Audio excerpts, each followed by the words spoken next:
Jangan lupa subscribe di Smash Gitulah TV.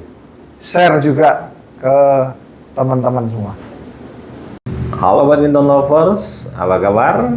Saya harapkan semua dalam keadaan sehat walafiat dan bisa melakukan aktivitas sebagaimana biasanya.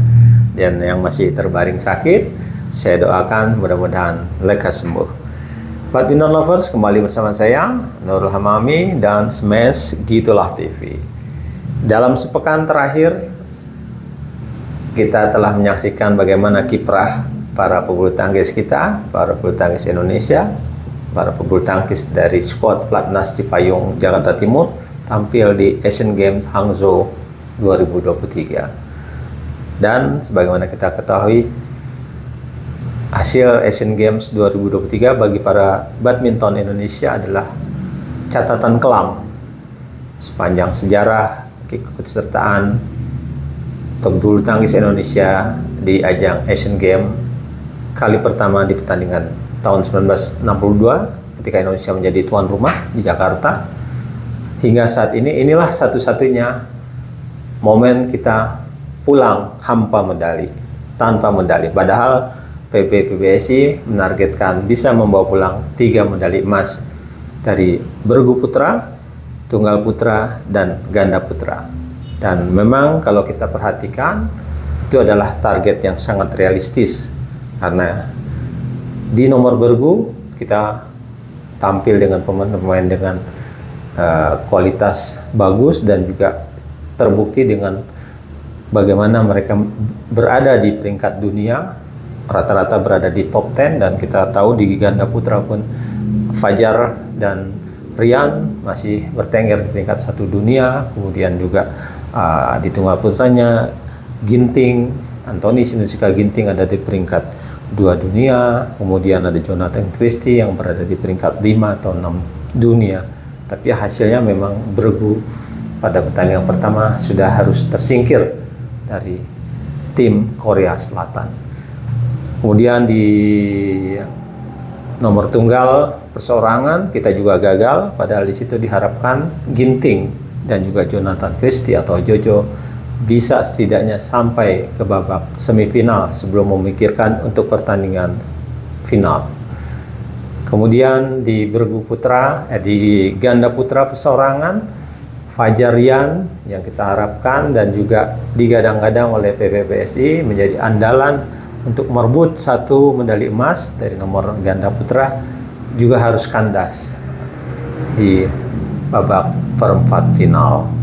Nah, ini memang menjadi catatan kelam, catatan hitam bagi insan bulu tangkis nasional, bagi badminton lovers, bagaimana mendapatkan kenyataan pahit bahwa Ginting dan kawan-kawan pulang ke tanah air tanpa membawa atau tanpa berkalung medali sekeping pun, tidak juga medali perunggu. Padahal tadi saya sebutkan sejak tahun 1962 Asian Games di Jakarta hingga Asian Games 2018 di Jakarta Palembang, Indonesia selalu membawa pulang medali. Pada event 1986 di Seoul dan 1990 di Beijing, kita memang nihil medali emas atau tidak berhasil membawa pulang medali emas, namun masih tetap mendapat medali perak dan medali perunggu. Artinya masih ada pemain-pemain kita yang tampil di final dan di babak semifinal. Itulah yang harusnya menjadi catatan bagi PBSI, seluruh jajaran, manajemen pelatihan, baik itu pelatih maupun juga bidang pembinaan dan prestasi di PBSI. Mengapa harus dicari apakah ada salah dalam menganalisa permainan anak asuh mereka masing-masing, atau juga tidak bisa membaca perkembangan kemajuan pebulu tangkis di tingkat internasional terkait dengan lawan-lawan yang sudah dihadapi oleh Indonesia. Karena memang kita lihat sepanjang 2023 ini sampai bulan Oktober ini kelihatan sekali prestasi pemain kita, pemain bulu tangkis Platnas tidak menunjukkan performa yang stabil, artinya up and down, dan entahlah apakah ini hasil Asian Games juga menandai era mulai mundurnya perbulu tangkisan nasional.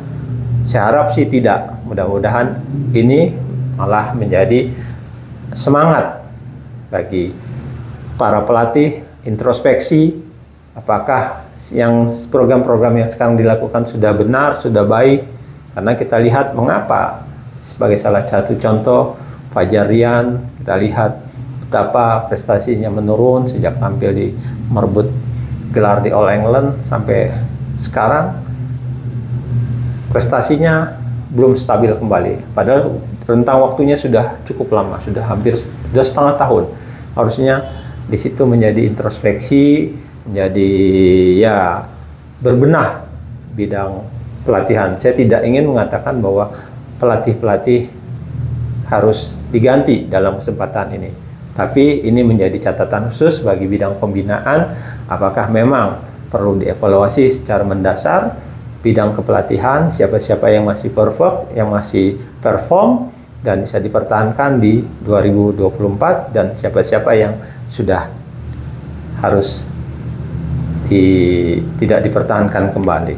Silakan, mungkin badminton lovers punya pendapat tentang kemunduran kiprah pebulu tangkis kita di Asian Games kali ini tanpa medali. Tuliskan komennya, dan mudah-mudahan ini akan menjadi semangat bagi pembinaan prestasi bulu tangkis nasional. Demikian dari saya, salam badminton.